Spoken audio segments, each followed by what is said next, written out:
No. Okay. No. Let's go ahead and call this meeting to order, 9:04.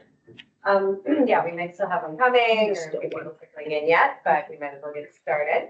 I want to do roll call when Lois gets here, because I mean, I'm sure before, and I just want her to have a minute to talk, so we'll kind of wait for her if she steps in, but I know she's coming. So the first agenda item, or the second agenda item that we have on here, I realized I put Ty Badness. It might be Tyler. He's my old neighbor from like 100 years ago, so I put Ty, so I'm sorry if it's Tyler now. It's Ty. Is it? Okay. Much prefer Ty. Perfect. Me and Angela had a chance to meet with you, I don't know, maybe like a month or something ago, and he had just expressed an interest in wanting to come sit with us and answer any questions, give kind of an update on what's happening in transit. And so I invited him in, I put him at the top of the list so that he can get here, speak his piece, and then get out. Yeah, so I'll give you kind of the floor to just lay it out for us if you don't mind. Okay. All right, well, thank you. Yeah, we just wanted to come and provide an update and then also put a face to a name. Since there's been a little bit of turnover over the last few months here in the city. So my name is Ty Badness. I'm the operations manager for community services for the city. Yeah, and I'm Katrina Running. I started as the transit manager in February. I was previously in city planning, so I've met a few of you. And I took over for Corey Teets, who left for a different job over in Minnesota. So I have big shoes to fill, and Katrina is taking over for me, so she has smaller shoes to fill. But she is doing a great job so far and knocking it out of the park. So as it relates to you guys, though, obviously, I think you guys have a lot of frustration over the last few years with the project, and we share a lot of those same frustrations. Not as deeply, we haven't been as affected as you guys, but we're definitely committed to seeing the project through over these next few months. And the two big dates that are important are our revenue service dates. So that's when the buses are going to use the bottom portion of the transfer center, and we're expecting late summer, early fall. The Tiger grant, which funded part of the project, is its expiration date, is September 30th. So we've kind of conveyed that date as a very important one to merge and race companies. Race companies just bought CR Structures, so you'll probably see that logo instead of CR Structures going forward. That we have to be able to use that bottom portion by September 30th. And at that point, both Main Street, so Main Street will open up in order to have the buses be able to go both ways on it. And then, so that intersection is going to be reconfigured. And then on Gray Street, that intersection, hopefully we can reconfigure a little bit too, because the buses are going to have to be able to swing in and out.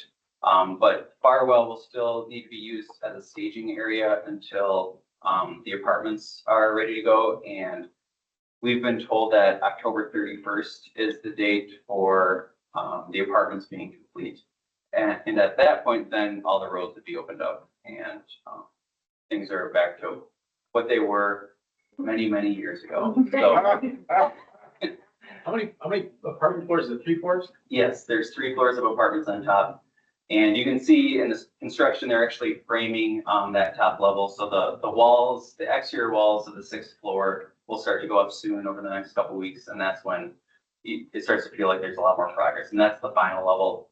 And then it's roofing, and there's a lot of utility work being done on the 4th and 5th floors in the meantime. So we hopefully will be using the bottom level even before those apartments are complete, because they'll be able to stage on, like I said, Farwell, and then also the 3rd level, which is the private parking, while they work on the inside of the apartments.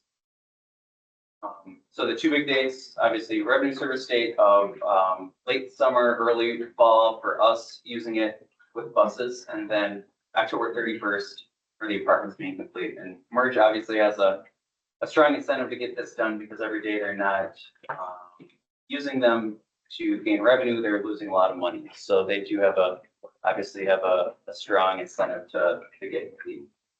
I think the question I think everybody's always forever had is like, when is the parking actually gonna be available? That would be until that October 31st date, most likely. I would shoot for that October 31st date. Yep. Hey, the fact that we have dates is like thrilling. I think we've heard maybe fall, maybe, summer for a really long time, so. And I think that- assuming that the apartments are full, how many public spots are in that ramp? The public, well, okay, so the third level is private parking, and then the second level is public parking for those. By private parking, you mean for the residents? Yes, just for the apartment, residents, Got it. and I believe it's 67 spots in the second level altogether, public parking. And if that number isn't, I'll double check that number. If it's not correct, I'll email Nikki, and then she can. So all the buses are not going to fit in the old bus barn, and everything. And where are we gonna park those that don't fit in there? The buses can't park, well, you can talk about buses. Go ahead. Yeah, I can. Yeah. So the bus barn at CMF where they get stored, they'll get stored.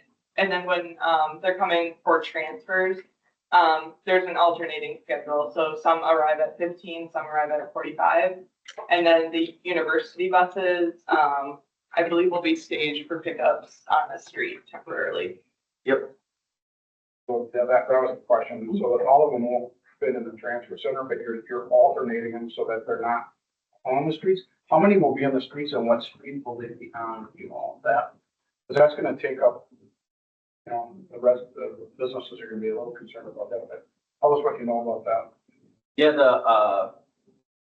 the university bus, will be on, Main Street, but they are right alongside the edge, and it's more of a bus stop. It's not necessarily, because the university, its main points it's really Centennial Hall. That's where almost all of, I would say, 90% of the pickups and drop-offs. And then Haymarket is another spot. So the transfer center isn't like a huge destination point for college kids. And, so it'll be, pulled over to the side of the road right in front of the, transfer center, essentially where the two driveways are, where the buses go in and out. That's where that slot is. And then the express routes, I think, are on the other side, which is, Gray Street. And it's the same concept where it's hugged up against the side of the road, where the two driveways are for the buses to go in and out. Where do we get information for the parking? I like to get passes in there, public parking. That's we still need to work on. Okay, okay. Yeah, I think we probably all share that info whenever. Got it. Any other questions? Is the residential gonna take up the whole floor? 'Cause I see they got built out along Couple Street, but then behind that, it's that, or if that can be apartments too. Okay, so are you saying like, if you picture it's kind of like, there's a cutout, which is kind of like a common area. So it's like, two 90-degree angles, almost like a half of a square. And then that middle area is like I think it's like a patio, kind of common area. So there's no apartments in that area. Does that make sense? Yeah. I wish I part of could. The first floor of the apartments that are, Yes, common for everybody, for all three levels, but yeah. So it's not being built up on that square in the middle. Good question. Anybody else? Oh, Here? just a quick question, about ambassadors having potential office there, and then also are there public bathrooms? I know there was discussion on whether they'd be open to public or not. Yeah, so right now in the lobby, there are 2 bathrooms. We're not sure if they're gonna be heat entry with an attendant, or if they'll be completely open. My thought is to keep them open, and then if we have to adjust in the future, then we will. And then as far as the ambassador space, we do have an office planned for them. In transit. Yep, it's developed already. It's more of an internal office, so not on Farwell, it's, tucked by the Sure. alley, but access in the bay is full. There's also, been a lot of comments about wanting, like a food pantry out of the transfer center, so that's to be determined too with behind people. Any other questions? I know one thing, when we sat with time, we suggested maybe like a small block party or something like at the grand opening for all the neighbors that have been hanging out with it for the last 5 years. I don't know if we've made any headway on that, but. Yeah, it's definitely, like when we're getting closer and closer to the open date, I think we should really get it out of the park with Yeah. getting people in it, teaching them how to ride the bus. And because my favorite thing about transit is that it gets people exactly where they should be and for downtown where they can shop at a local businesses. So, Yeah, that's one thing I told Ty, I think there's so many of us that have been a little disgruntled by it that Yeah. like we've all kind of lost the excitement for it. And so I Yeah. think reaching out to the businesses, like, I speak for myself, I'm right behind it, to, hear a little bit from you guys, I think that might help you guys out with. I have one more quick question. Yeah. Once the buses move over that staged area first, just like a note, will that open up to public parking in the interim, or is it gonna be used for staging material still with construction? Maybe. Do you guys have, I mean, I can say a few words, but if you guys are more knowledgeable. I don't know, I have been involved with the apartment next evening for that, and I think the manager would be. I don't have a lot of data. Okay, but after the apartments, right, the intention is for it to be public parking in the meantime? Oh, after they're open. Yeah. Talking about the train, Where- the where current the- transfer center. Yeah, Schlegel the Milch. Schlegel Milch block. Oh, yeah, yeah, it should, in the short term, revert back to, public parking. And then there's a long-term discussion Yeah. with, light tech housing and stuff. Right. Yeah. Well, thank you guys for coming. I really appreciate it. Yeah, and we'll just be looking forward to September 30 and October 31. Yep, and Nikki has our contact information, so if you guys have any questions, you can either, go through her to ask us, or you can just ask for our contact information and do it straight to the source, so. We've kind of been getting a monthly update Yep. from Ty. He's been emailing me any exciting news, I share it, but it's been actually like moving forward. So we're, nothing for yeah. So we Well, appreciate thank you it. guys so much. Thank you Thank guys. you. Good seeing you. I just want to kind of quick circle back. Lois, thank you for joining us. If we could, I don't want to take a lot of time on it, but just a little, just a little roll call so that you kind of know who's sitting at the board. Because I believe this is your first meeting this year, so. Let's start. Hi, Amrita. I'm Halloween. Yeah. Know each other, obviously. Yeah, we're going this way. Dave Strobel, Strobel Insurance, bid executive. and bid for- It's an investment here at the. Good job. Steve Harmon, Harmon Group. Big House, plus. Casey Stevens, State Farm. Josh, the manager here.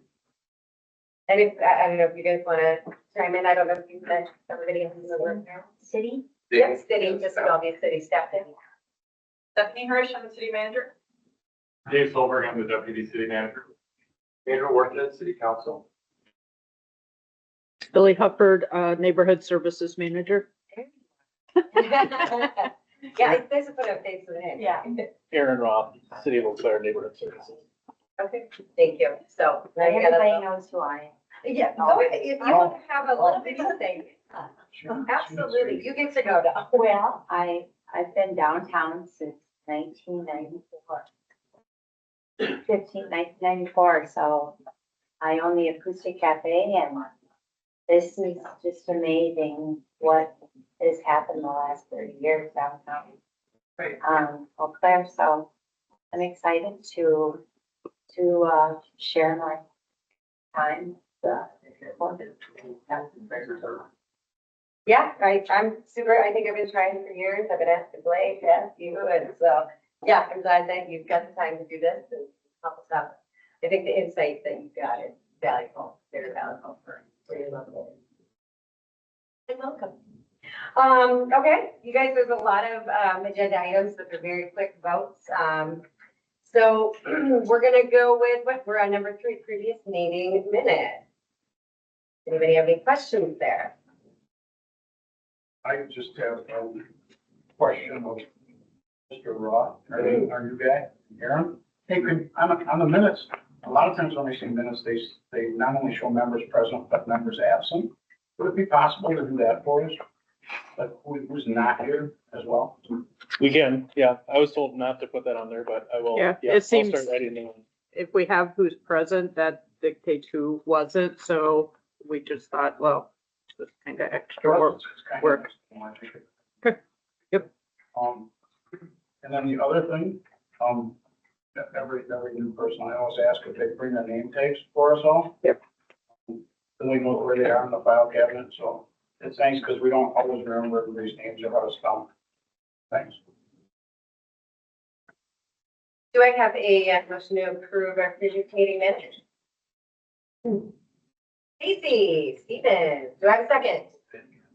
Second. All right, Betty Hobbs, gorgeous. Any discussion? Perfect. All in favor, say aye. Aye. Okay, any opposed? Great. Moving on. Current financial. You guys all got a copy of the packet here. So do we need to go over? I'm gonna kind of hand this one over to, Dave here. Oh, I did get a new 2024 financial from the staff. Thank you very much. That one appears to be correct. Different at our exec meeting. And then the 2025, I think that looks pretty correct. Where I have some questions yet, and I'm gonna probably still have to work on what the accounting is on the reserve balances.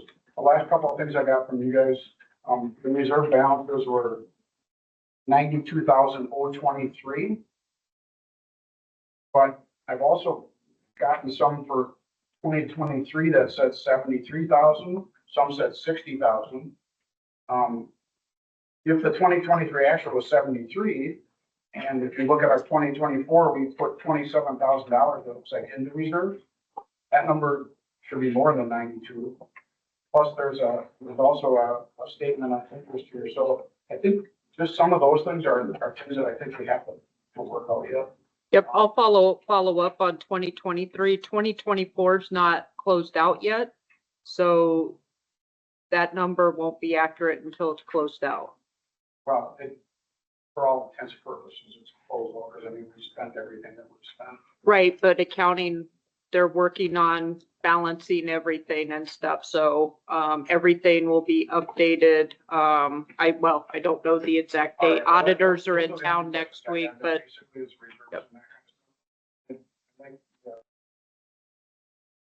I think, quite, but it's better. To me, it looks pretty accurate. I don't know if other people on the board have questions. I just wanted to, I guess, comment, the only payments other than some stormwater, water insurances, the only major payments that we paid out was the garbage service expected and landscaping also expected. So those are some of the bigger numbers. And I do believe, did we include both of those contracts? in the packet? the contracts, so with the finance information, the earthbound information was included because there were questions regarding that and what's been paid so far. And then there was questions for 2024 on landscaping. So the detail for everything that was charged in landscaping for 2024 was included. Okay, So your packet for your reference, if you have any questions or have any further questions on it. Well, I think for the That's it full board for too, we talked about, at least when I was here the last time, we talked about not paying the garbage service all up front, and I think they've done that now. Yep. Where they're only paying them like quarterly, except for that summer, and it's paid ahead. yeah, we have to pay it right before the quarter starts. And the summer one includes double pickups, that's why it's Yep. bigger. And it includes double pickup through October. So it's actually like 6 months worth of double pickups on your second quarter bill, but then you won't do that again. Right. And that, I think that was lined out in their agreement that we signed off on, right? So that all matches everything that, I don't know, there's no surprises with financials, for what we've spent in the last couple of months. Have any questions? Move to approve it. Thanks, Jenny. Do I have a second? Second. Thank you, Steve.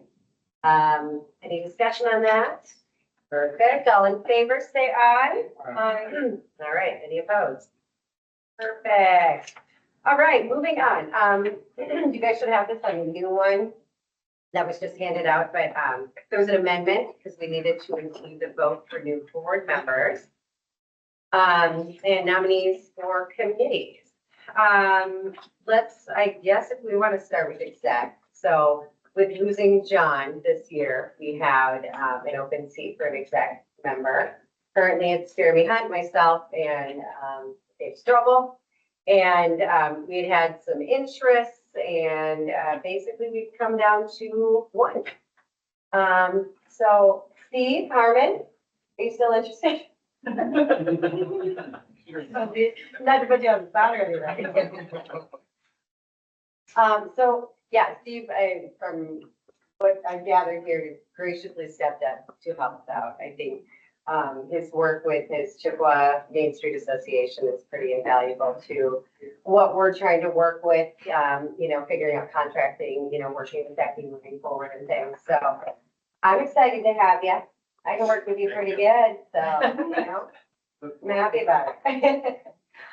So essentially, we do just need to, I believe, make a motion to approve moving. I'll move nominating Steve to the executive committee. I'll second. Thank you, John. Any other discussion? Perfect. Congratulations. Steve. Got a vote, all in favor? Yeah. It's to fill John's vacancy. That, yep, clarification. John's term would have been up at the end of this year.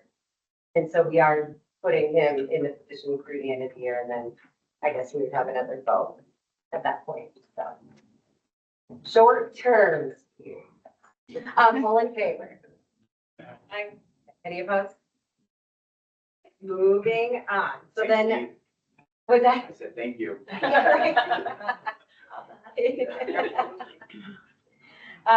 Okay, so then the next thing, and this is included with the packet, but we had 2 people apply to be on the board for our resource bank, and so those 2 nominees are in there. There's a couple things that are happening. We have the open seat, again, because we lost John. We also have a board member who is, who has trouble making it to the board this year. I talked to Travis. He's got a conflict with the Tuesday meetings. He's also got a sabbatical, and he is willing to step aside, even though he would love to stay on the board. It's just not really working with the schedule this year. He's willing to step aside. If that is the case, then we don't really need to vote on one person of these 2 nominees. We can accept both of them. So I want to kind of open that up to you guys, what you'd like to do with that, but likely Travis will not be making it. No matter what it is. Well, that would probably change things. Because the date may be a problem.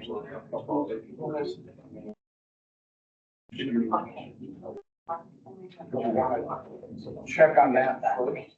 And then. That I do know would make a difference if we changed it in. I don't know how it goes. Yeah. If, Yeah, if we, can open it if up. we- One of the reps. if we went back to the Wednesday mornings, that would also clear up some of the room bouncing around and issues, because there's meetings that take place regularly and throughout the week, so that would clear that up. Why did we change it? I changed it. Well, I asked everybody. Yeah. No, I changed it because I've got to put the agenda out on Wednesday. It felt weird going from a meeting and then having to come up with an agenda after that. But I guess digesting the information. full board, you don't have any agenda to put out. True, so, That's only the exec. yeah, so we moved exec and full board. So maybe change the exec if that's a problem. Yeah. It could, Yeah, Change it Wednesday. yeah, Would work out better. it would work out better. Okay. What do we have for our next couple meetings? I know the next one is June. And then we Yeah. have like 2 after that, maybe? yeah, I'd have to look at the schedule. But yeah, they're every other month, so, we could just move it to the Wednesday, the day after when they're scheduled, if, that's what you guys wanna do. Good. That was on the- Okay. Just fill in John's. That would be my suggestion. I don't know whether- Dave, I think that's a great suggestion. Me too, Dave. Welcome back, Dave. Wow, okay. Listening to the table. Okay, so then we do need to make a vote on our two. I know. Two votes. I don't know, are Why would we we, need two folks if Travis doesn't go anywhere? that's what I mean, you need to make a vote on the two. Oh. Yeah, so I don't know if we just, if you guys want to do a blind vote or. Well, if we I have want ballots, but I didn't bring them because to- Right, you told me you weren't gonna vote. yes, I did. But we can just, you can do paper and write down one of the two. Okay. I don't really know if we need to have much discussion, or any. They're reading, maybe- Yeah, maybe take a moment to like glance through them if you haven't read them. There's, You also have some. and we also have one of our nominees here, Jill. And then the other, gal that we have is Monica. She's with the Pablo Center. Maybe if you guys want to take just a quick minute, look it over, and then we'll just do a blind vote. Okay? Yeah, I don't know if you wanna have discussion or just Um, vote. if you guys would, yeah, maybe after we read it, we can go for discussion.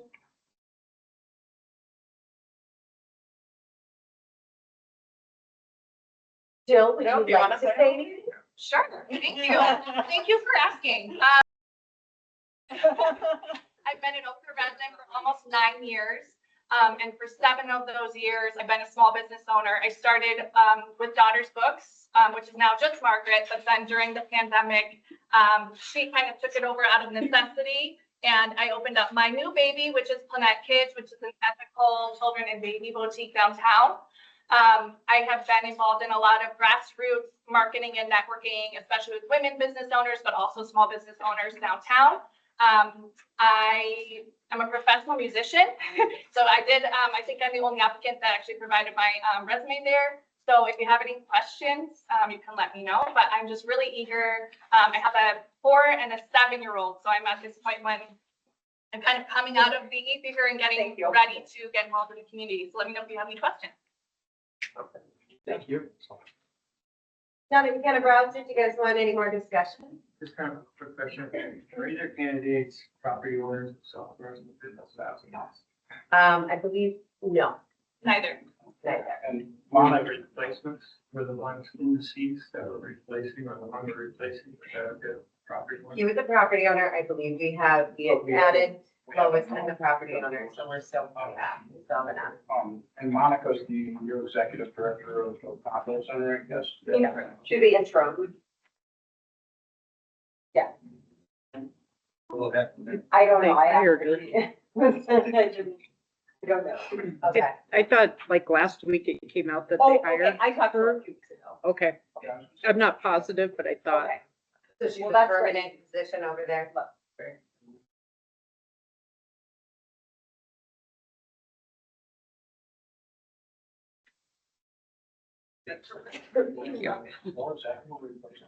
And so, yeah, just for like a little bit of history, so Lois had taken the place of Heidi and Jason Donnell. So we did have previously somebody connected with Pablo Center. Yes. And so, yeah, that makes a difference. It's just, previously the reference. And just to confirm, Monica is the, She is the permanent. Yeah. Yeah. Oh, yeah, okay. Main Street. Yeah, yep, yep. Yeah, she can't make, she's having a conflict with the Tuesday thing too, so I'll try to move the next few meetings. Yeah, that would work for you, too. Okay. Okay, so are we ready to vote? And do you just say it out loud when you're here? Yeah, I'll just take them back to you and then you can. Okay. She just comes and picks them up in her hand. Yes. Yeah, Where's your hat? I know, I left it at home today. So, the not Jill or? Still or not. And they're two, they're in the packet. Don't need any more We have information about who they are. I think so. Oh, she forgot to know that. It was Meyer. Yeah, Julie, I think she messaged me after that. Thank you. And was like, I didn't tell everybody. I know she didn't tell anybody. Yeah. Maybe she fixed it. She didn't fit it. It was all but one person. Oh, yeah. Maybe it wasn't you. You want us to start running council? Yeah. I can't. I look like. No, thank you. And I just He's a wanted to busy dude, say, right? Jill, especially, thank you for coming. Thank you for being a candidate. We've had a lot of discussions about how hard it is to get people to, want to join boards and spend all this time doing this work. So thank you. And of course, I don't know which way the vote is going to go, but we have a lot of seats up at the end of the year. So we will keep your name in the resource bank. And if nothing else, we're going to ask you again, most likely. So. But I don't know what's going to happen. So we're going to find out here in about 14 seconds. You guys wouldn't write me all these love notes, I wouldn't have to. Jesus. We continue on, or do we have to wait for this one? We can We're can good. continue. Are you good? You can check the map. Gorgeous. All right, well, that's a lot easier and a lot less awkward. Congratulations. It was gonna be a little awkward. I don't know how this is gonna go, but, I don't know if that makes you, like, what, I guess you get to join the table and you get to vote with us? The, Oh, Yeah. okay. we'll send it for the next appointment committee meeting and then they'll review and forward on recommendations to council. We do, I guess, need to make a motion. We're gonna accept her into the full board. Oh, I'd love to make a motion to accept Jill onto the full board. Fantastic. Do I have a second? Second. Lois, thank you. All right. All in favor, any discussion, any more? Okay, great. All in favor, say aye. Aye. Perfect. That was easy when we have new members. Okay, moving on. So agenda item 6, this one should go very quickly. I'll ask you guys first.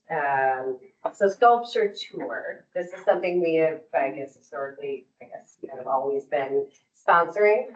Last year, as you know, we upped it or downed it to the 7,500. This year, our sponsorship line item only has 5,000. With the loss of all funding in the fall, that's all we had. They are aware that that is the amount that we have to give, and they've accepted that, of course. So I had asked her to reach out in an email. I can read that for you guys, but basically, I just want to make a motion today to approve that dollar amount to go to sculpture tour and, clear that up. But would you guys like me to read her email? Did North Barstow also go down as 5 or are they still saying that? They're at 5. 5. They're at 5 as well. Okay. And maybe I'm just going to briefly read this because I think it does answer a few of those questions. It says, to Nikki and the South Barstow bid board members, thank you for seeing the value in sculpture tour and supporting the program. Through recessions, development, COVID, and more, sculpture tour is proud to have been on the leading edge of downtown revitalization, and we are proud to continue to be free family fun for our guests and residents. Sculpture tour is a driving force for tourism, economic development, and education.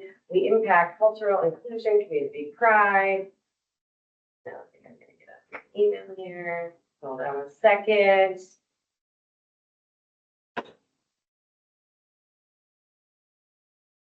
Sorry, guys. Okay. For the last many years, the two Barstow Street bid boards have supported the People's Choice Award. This is a 15K purchase award. Sculpture Tour encourages voting June through December, and then purchases the People's Choice winner up to 15K and gives it to the city's permanent collection. This award ensures that our permanent collection grows by at least one sculpture every year and helps us attract the best artists from around the nation. Everyone seems to have budget issues lately. I appreciate that you've continued to make this a priority. But you will notice that we're scaling back overall to try to close the funding gap between sponsorships and sculptures. At this point, we are planning to be down by 18 sculptures. Obviously, this is a trend we hope to reverse going forward. We will still be the largest rotating tour in the nation this year. Again, thank you for continuing to support Sculpture Tour. Our community has embraced it and recognized that art isn't just pretty, it is impactful and transformative. June. So that was her, I guess, thanking us. We so choose to move that money from sponsorship to Sculpture Tour. That 5,000 on this sheet here, 2025, is that on here? Yep, it's the line item under sponsorship 6716. That's cool. Yep. Got it. Any other questions, or can we make a motion to support Sculpture Tour? I'll make a Thanks, Steve. Second. Betty, thank you. All right. Any more discussion? Great, all in favor? Aye. Perfect. Any opposed? Great. So I don't know who contacts Sculpture Tour to let them know that they have that money coming, but I figured that out. Figured out. Did we do 3 bids for that? No. That's not true. I think you have to do Joe last You think that's funny? Okay, moving on. We've got agenda item number 7. I'm gonna probably hand this over again today, but tree electrical repair update on Barstow. I don't know if you guys remember this, but we had a tree come up on the sidewalk and take out a electrical box, a car. A car came up on the sidewalk, took out a tree and an electrical box, in front of Cagle. And so it's been a little bit of a mess in the weeds, trying to figure out who's on that.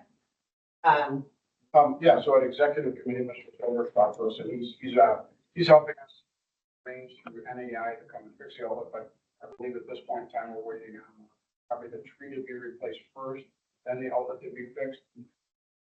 It will come out of the lighting committee's budget, and we have maintenance in there, so that won't be an issue on that. We don't know how much it is, it's probably not a lot, probably isn't gonna happen a lot. Dave Strobel's still in disagreement on it, but I'll just tell you why, and you guys can all think about this one, but, and we're happy to take care of it, but, my thought is, we paid all this money to, run all the electrical outlets and stuff downtown, and it's now become part of the infrastructure. And in my opinion, once it's part of the infrastructure, it's the city's responsibility. I look at it like, in any type of building that your tenant does a build out. Once they do that, it becomes part of the building, correct? And since that's kind of the way I look at it, there's a little bit of a disagreement on that, or we don't have clarification at this point, and you're all free to comment on it or have your own comments, but I think at this point in time, they're saying it's the bid's responsibility, so we're gonna pay for it. So moving forward, like all of the electrical boxes that are money installed, like when they go out or tire or something damages them, we're always gonna be on the hook Well, for the it? city electrician, in the past, the city electrician will go do that. That sort of stopped happening, so, you know, because it's not, I don't think anything's really pricier or expensive for that.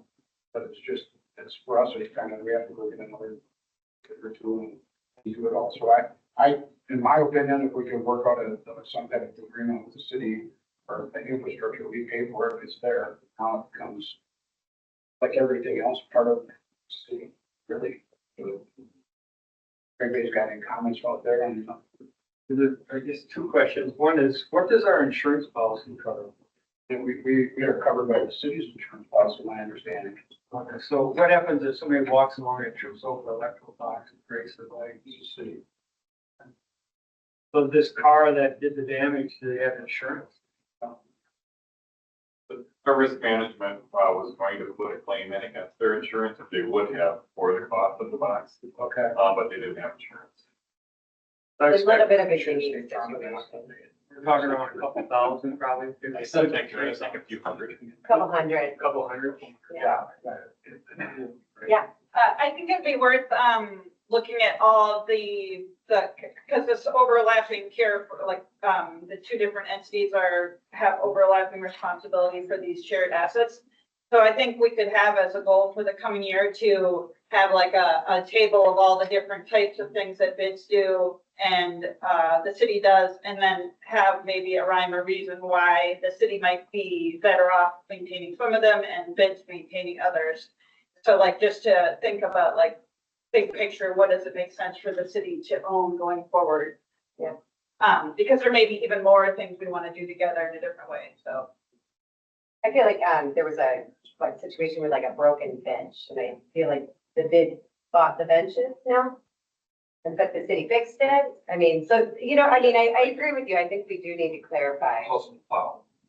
Took it out. Oh. Maybe Took not. out the same bench. And that's one thing, like with the, at least from when I was working with risk management, if a bench gets hit, the bid pays for the bench, it goes in, and then our parks budget pays to replace that bench, if it's damaged in the future. Right. Lighting, yeah. Yes. I think that's incorrect.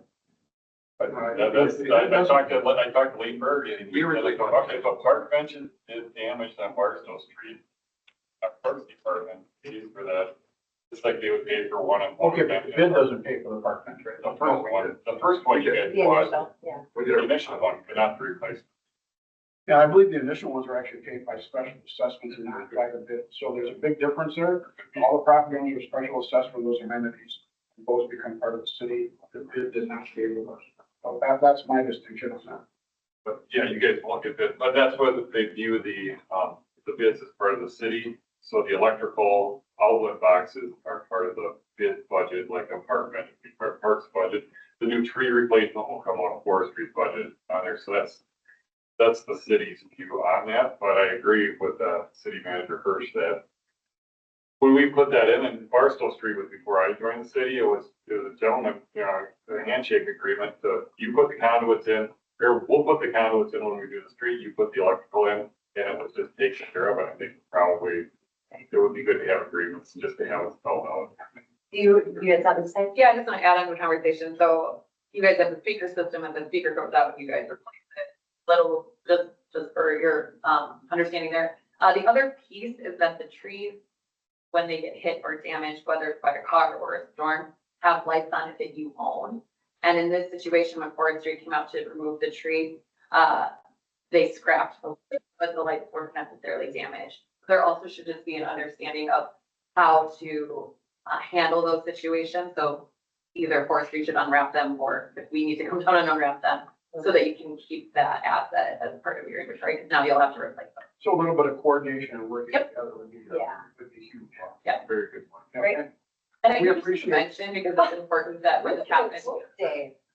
and this happened in front of Table, the tree was like leaning over the sidewalk for 2 days. I'm actually the one who called Matt Stadmeyer to come take care of it. And then, there was a parking sign that was down that just laid on the street for a week, and I carried it down to City Hall and dropped it off. So coordination amongst all parts would be really great on that. And I do know the police was there and the city inspector was there, because not my building, John's building got hit. And so, there were multiple people there, but the follow-up just needs to be a little bit better. One more thing, as long as we have staff here, I can throw this out there. I would just love for Matt to not plant like a 1-inch round tree there. I mean, I would say that the bid would pay if they can get a larger tree, because I mean, that's what's happened in the past, all of a sudden, and then you get trees that are all different ages and stuff. Yes, it would cost more for them to get a bigger tree, but it could be done, it could be planted. And we certainly, if it costs the city more than a 1-inch tree, I think that if that's something the bid could help on, and it would help us with our lights and just the look of things down there, right? So, for that. Agree with that. It's harder to tear them down too. Yeah. Yeah, Yeah, like, I mean, doesn't Water Street deal with that? Like, They do, and on Graham Avenue in front of Pablo, there's a lot of damage Yeah, on the really small trees. yeah, I think that's a very good point. You had something? Well, Dave, should the city have a licensed electrician that works in the city as an employee? We have one. Because otherwise, if the bid's responsible, do we have to get 3 bids? And by the time, waste all the time for like a $100, $50, $25 outfit. What I'll get is an email from an NEI, the group that originally installed the lights, and I'll just get an email cost estimate for it, run it by the lighting subcommittee before I give them the go ahead on it, so that'll suffice for them. Go ahead. What is the city engineer, electrician? But, well, he's very, very good. The overhead lights, all of the overhead lights on the San Claremont that take me away in 93 are city lights. He replaces those. He does public safety cameras. He does traffic signals. He does wiring at the library. He helps if there's shortages here. Pretty much anything electrical related. We have enough work that we could have probably 5 or 6 electricians. So we hire B&B, we hire an NEI to do a lot of work also for city. Would it be cheaper to get an electrician? It may, but then you run into, that's been brought up in the past, yeah. You run into adding staff versus hiring contractor for it. I would say the electrician also, when we put on the garland on the poles, some of the outlets are on top. And some of them, if they don't work, the city electrician does come through and fix the poles on the poles. Well, I saw some guys with a step ladder downtown, then, maybe yesterday, changing the banners. That's constantly lighting. I must need lighting, changes the banners. Oh, And they're the ones that do the garland, and so every year they basically have to go get reset at the top, the outlet. So Jeremy does that, the electrician. I think, like, this is, lighting budget, absorb the cost of this. I think it's brought up some really good points about, I guess making inventory lists and, getting some of these fuzzy lines figured out on, who's responsible for what. There was another conversation that got brought up at exec. We've not had a motion for this. I think it's been talked about exec a couple times, about possibly allowing us up to a certain amount of dollars to be able to spend for some of these kind of nuanced things that might happen. I believe we had an issue with irrigation and it was kind of an emergency cost. And for us to not have that capability of a couple $1,000s to be able to potentially, cover some of these issues, we have to wait until we get back to full board all the time. And it's easier, I think, for us to get together and make those decisions. So I don't know if you want to weigh in on that, but that was just a conversation we I had. mean, the board has given the committee chairs the ability to do that within their budgets. That we have now, right? Yeah. So it doesn't really right, it just doesn't cover emergency situations. And I would say the irrigation it would not have covered because that had to come from reserves. We always have to come back to the full board for that. But if you're asking just for a couple $1,000s, is I think what you're asking? Yeah, so there's a line item that we have, where is it?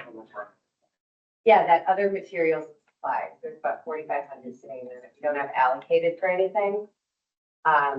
So I don't know how you guys feel about this.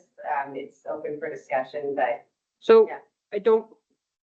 This isn't on the agenda, is it? Yep, it would have been under that, update on the tree electrical. Or discussing, like an emergency fund? Yeah, Okay, I I mean, guess, just because this is a situation that would have been emergent, it just happened so that he was able to absorb it, but in the instance that he wouldn't have, that's what I'm saying. I think it falls under the. yeah, I don't know that it's clear that you're, voting on creating an emergency fund from money from a different account on the agenda.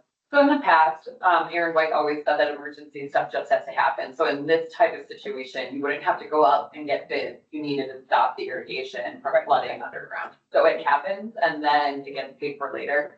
So as long as the city agrees to allow that emergency work to happen before an invoice comes in on it, or before, that you can just go out and do it without bids or whatever. In emergency situations, you can come to the full board and move that money from reserves or pull it from another line item, but the work still gets done and still gets paid. So we don't need to make any sort of.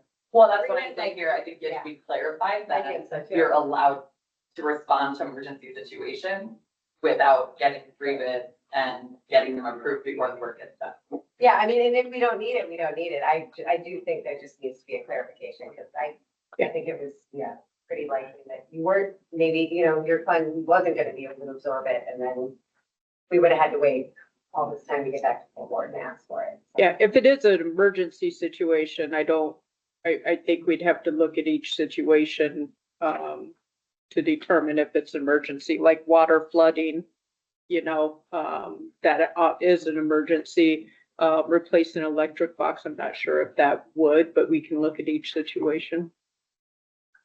Does that offer clarification for everybody? Can we call you then?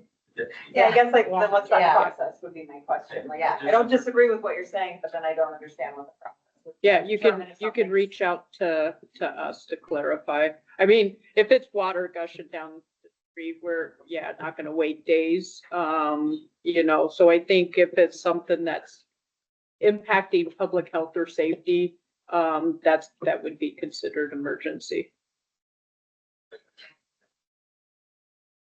Sorry, Right. is that a legitimate question, I mean, or did I that's kind of miss where, something? yeah. State that one. That's why I'm kind of at bringing this up, because. Right, yeah. Yeah, she just asked, then how would you know at that point if it was your bid?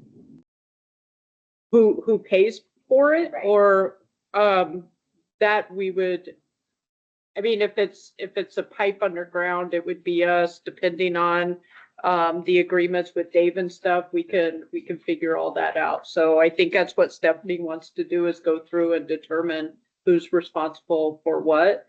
But if it's something happens in the bid and it's an emergency, somebody can reach out to me and Aaron and say, hey, we have water flooding down the street because one of our irrigation lines broke. We need to get this repaired right away. And Aaron and I will help get that done as an emergency. And it may even be like with this one, if they hit an electrical outlet, if there's some concern that there's live wires in Yep. there. That- Soon as PD, comes on an accident, if there's a signal down or a light, they usually alert like Leah in engineering, because she controls, the electrician reports to her. So something like this, would be an emergency, and the bid may not even care about it, because it'll get alert right to the city, and we'll have to get somebody out there to make sure that there's no live wires, something like that. But we could probably get a process down. Yeah. I mean, that stuff doesn't happen that often, but it does happen. Thought I brought up. Good point. My concern is, that the tree was over the sidewalk for 2 days. Is that an emergency? If something like that, just contact me and we can get it addressed quickly. I don't think you can rely on, the question I have is it the property owner's responsibility to clear that? I think if it's over the sidewalk downtown, we'll work with you guys on that. Because it's impacting the public's ability to be able to move through downtown. It is the property owner's area, but if it's a tree that's laying down, we'll probably step in and help with that. But if there are issues like that, contact me and we'll see what we can do to help resolve them. And I'm pretty sure the trees are public. Yeah. They're not owned by, I'm not responsible for the tree from a building, I'm responsible for maybe garbage from a building. And those are boulevard trees, so. Yeah, or Right. tree like those, but the snow removal on sidewalks. Right, so. Let's move on. Casey's giving me the signal here. Okay, yeah, maybe we'll bring more to you next time, but I guess that's all we needed to, satisfy that. What's that? Was there an action? I guess not, because it's not specific enough, so, no, there would be no action at this time. So, maybe we'll talk about it next time. Okay, moving on, number 8, agenda 8, Decky update on funding. I'm very excited to get some of these, motions finished up here. So there's a couple things that, okay, so we'll just go right in order. So the first thing, and we talked about this at exec level. I've also, I think we talked about it at several meetings, and at least have made mention of it to you guys.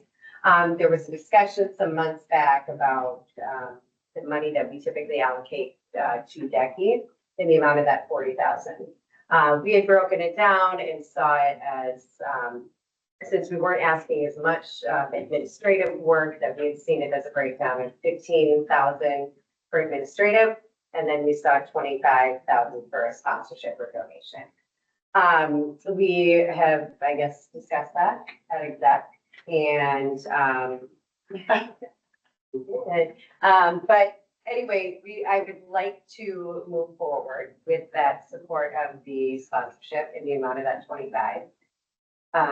We can specifically just sponsor Fall Fest. Sitting on the board, I think that at a minimum, that event takes that dollar amount, if not more. So we can, choose to see that sponsorship, for the one event, or we can break it down into several events if you guys see fit, but, yeah. As the amount, Karen, have you justified the 25,000 yet? What? Yeah. Well, so, in the past, the $40,000 given to Decky was a contribution to Decky for a variety of things. I assume it was partly for staff support when we were part of the city. And then of course, for anything that we do that engages the downtown and promotes economic, vibrancy within your district specifically. So this year, it's really a matter of, because of the new payment procurement policies, if you guys are still interested in supporting that be at the $40,000, how are we able to get that money into our hands without causing major problems with the city? So we have yet to be paid for any services we provided to date. There are invoices there. So Nikki's plan, the $12.50 a month to provide, general services like, me being here, answering questions when they like to call me. But generally what we do as staff support. And then the 25,000, I don't know if it has to be as rigid as Fall Festival. Again, we want the money to come through. Fall Festival last year cost about $28,000 in general. Certainly if we add more acts and things. We do seek out sponsorships for Fall Festival, and it's one of our better events that we're able to actually capture that private sector with sponsors. It is in your district, been in your district for 35 years. This will be the 36th. And we really worked hard this last year with your board to conform the event to promote the business that exists there. And I think that it did just that. We also hold a number of other events in your district throughout the year. We just had our very first meat raffle at Clancy's Irish Fair Bar, and I have a next one at Mousetrap, both in your district. Clancy saw 100% increase in profits up their day from us holding that event there, and Debbie was also to raise money. Very valuable event. How many people showed up for it? I would say there was at least, because their capacity is 99, there was at least 60 or so people in and out on a Sunday when they would have about 10 to 12 people there during the happy hour time. We are planning, sorry, you can ask. There's more coming in your district. Firehouse is going to have one. So actually, a majority of the events that we host that promote downtown happen within the South Barstow district. We also are hosting multiple mingles, which we did last year, that showcase the South Barstow business, engage the public in a way, maybe getting them in spaces they haven't been before, and then of course learning about the activities that happen on your street. Just the work of Decky naturally engages your bid constantly. We're building out a new website, as you know, we're working on getting really viable contact lists that are geared towards information that you guys need. And then of course, you've probably seen our social media is awesome, and we're getting a lot of traction from that. So brand identity for your district is happening through Decky. We also are facing a number of issues for funding moving forward. Since we're no longer part of the city, there's no guarantee that we'll be getting any money from the city. I'm not saying that they haven't considered some, but certainly it's going to be at a reduced amount. When we were part of the city, it was 85,000. Last year it was 80 because we got a 30,000 amendment. But the reality is that we're going to be asking for 50,000 to be put in the budget this year, but we won't have any idea of that until probably November.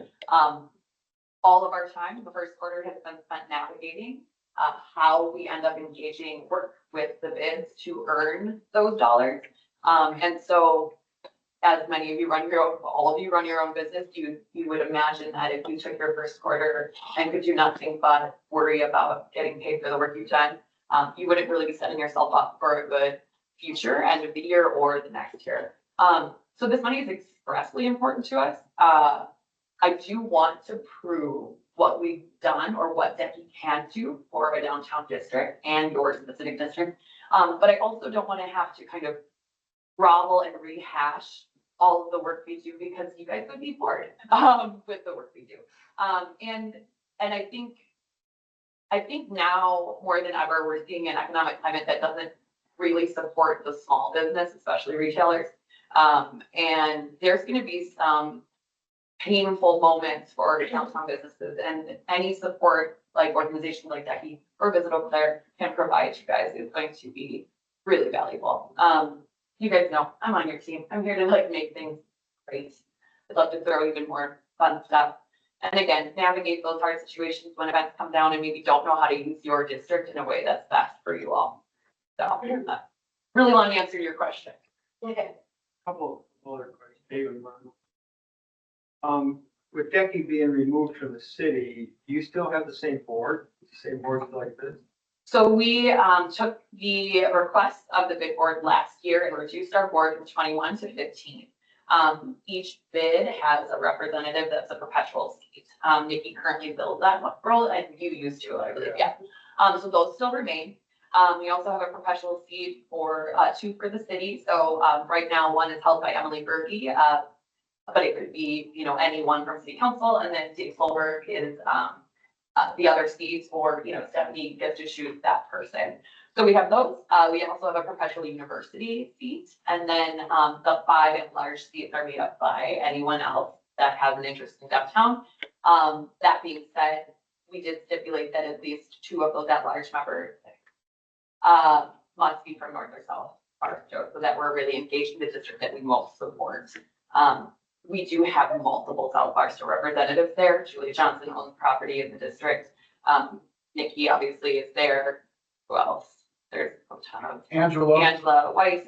I believe there's one other. Oh, Emma Lou Larson, who's our chair, is everywhere. So currently there's 4 people that engage with your district on a daily and have voices on the board. So There, because you're in a new setup process, you know, we understand that, but is it possible either once a year or when we're to distribute funds to you that we see your financials? absolutely. So right now we're working with North Barstow and finalizing, they decided to do the RFP process.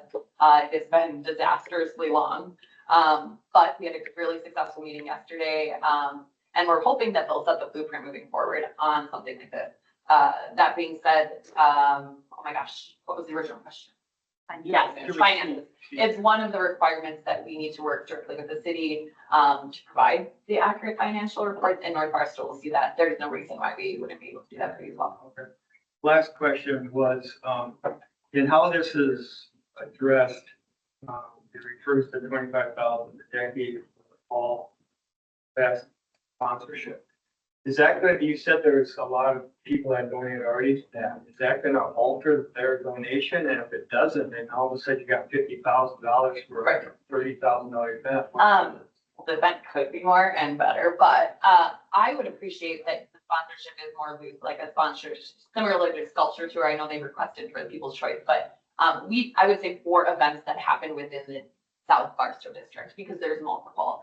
I don't want to be pigeonholed to that because I think we would lose sponsorship, valuable sponsorship dollars. It's my understanding, and this, you know, keep me moving forward to approve this 25,000, that we do have to clarify where the dollars go. We can't just like easily say. Decky events held in South Barstow district, That's including Mix and Mingle, including Fall Fest, Grand Evening on the Bridge, any other free not- We have activities. to say like. You'd 5 have to, per- yeah, you'd have to determine the amount in the event, because with the sponsorship, you get something back for it, so it has to be dictated that, Well, like, South Barstow Fall Festival.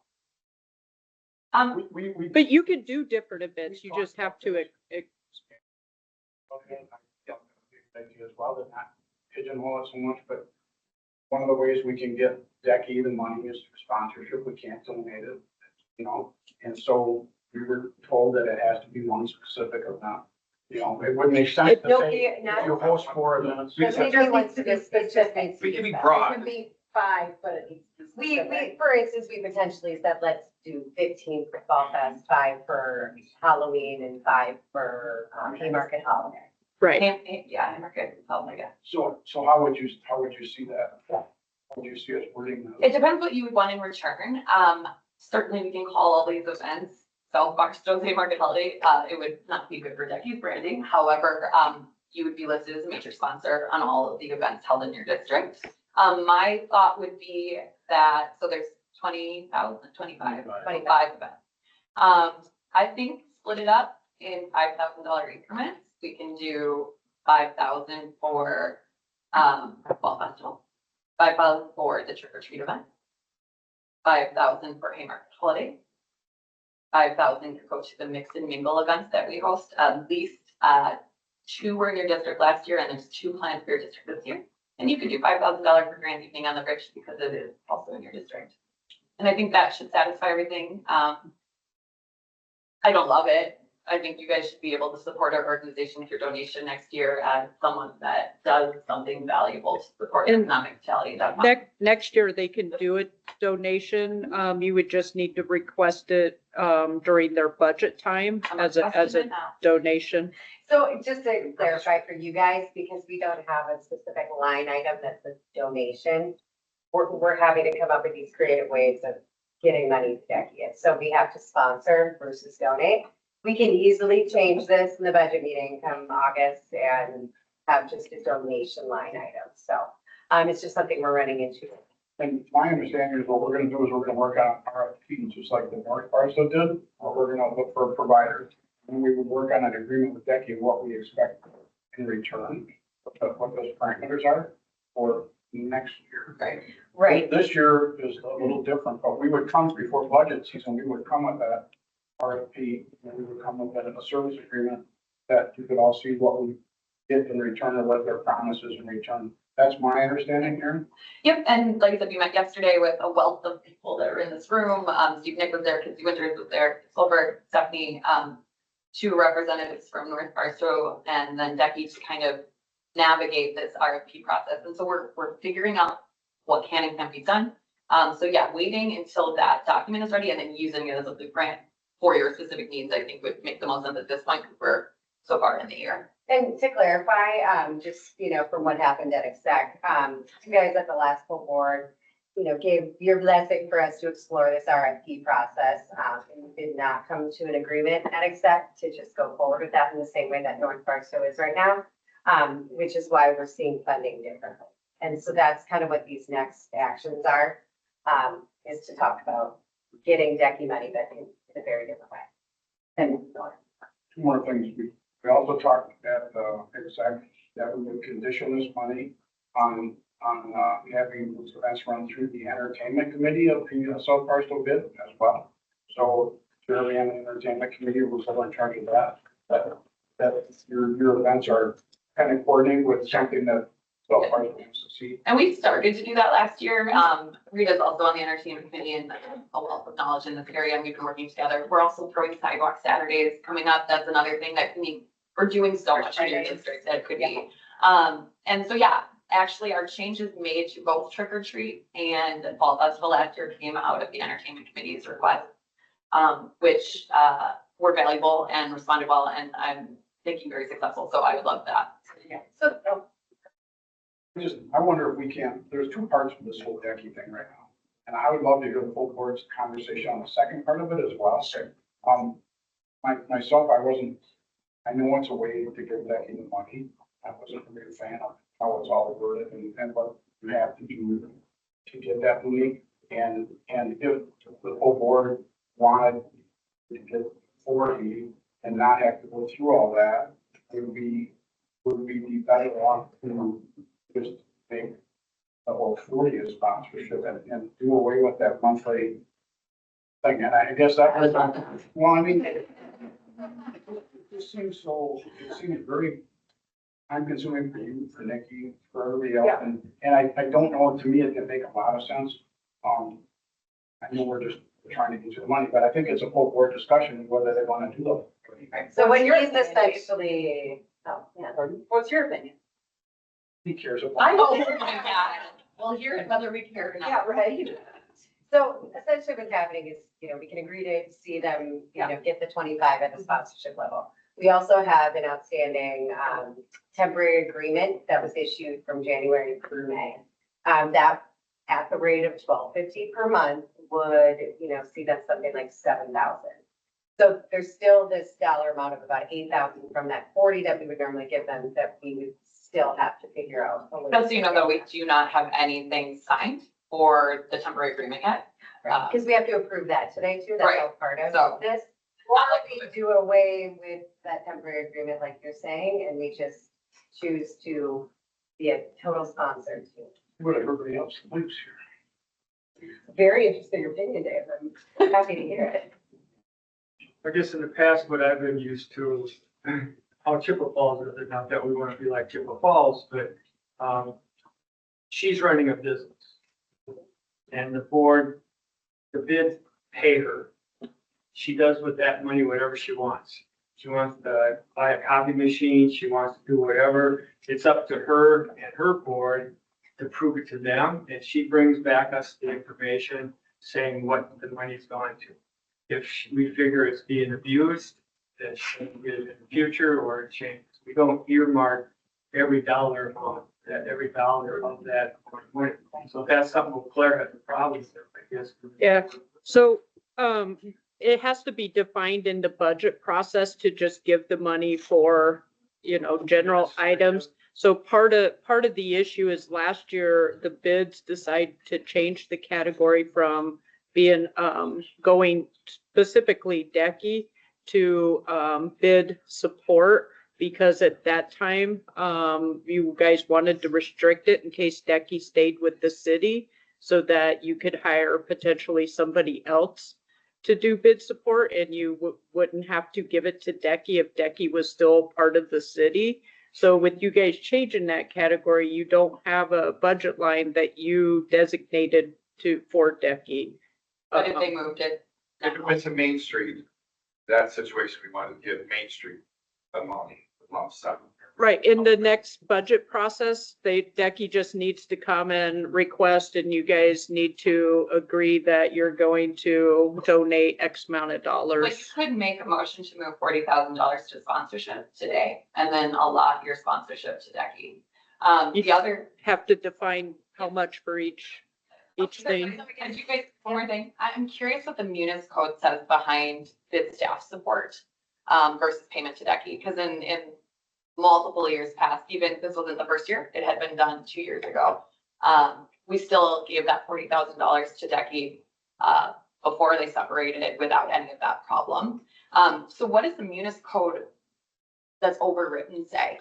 Just so I have a better understanding, it's not like activities and promotions, what is it under? The Munis code, and it shows in the budget, the wording is updated to match what the But in budget the says. system, because obviously the city doesn't, I know it's overwritten as a label for you to understand, because lighting committee doesn't, it's not lighting, it's like maintenance or capital improvements. What is the Munis code listed on the accounting within the city, that number? I'd have to reach out to Jennifer. I have the number. Because I think what we're coming into, the same thing's happening at West Grand, there's payment to Decky, but now it's not just able to be a donation, even though it's been written that way for so long, and it's complicated. What we don't want to do is waste valuable resources, including city staff time, on something that is really at all of our benefit. And I get that there's rules to follow. I know that you're not the police, so you're not obviously charging us with anything, but at the same time, I do think it's important that we recognize what this language debate means, because if the Munis code would say something along the lines of donation, or I really don't know what it says, we should find out, but because that's really where it comes from. The budget letter. For next year, right? This year. You can solve it this year by moving it into sponsorships. And we can't do it all as a sponsorship to sponsor events. The budget. Why does it have to be an event? Why couldn't it be a sponsorship to our organization to do the work we do? Or they'd have to get something in return, like their name on. I think you are. On the front. I will put your name on it. We could talk with the accounting, more about that. but the budget letter that was, submitted to council for approval does say bid staff support. So that is what was submitted and approved by council on the budget letter. So I think when this group has to decide is whether they want to contribute $40,000 a decade. To me, that's the big picture. And part of the reason that we spent it before is because we have bid staff support, or because Decky provided the service they provide right now. And we were concerned that the city was going to start charging us for that service.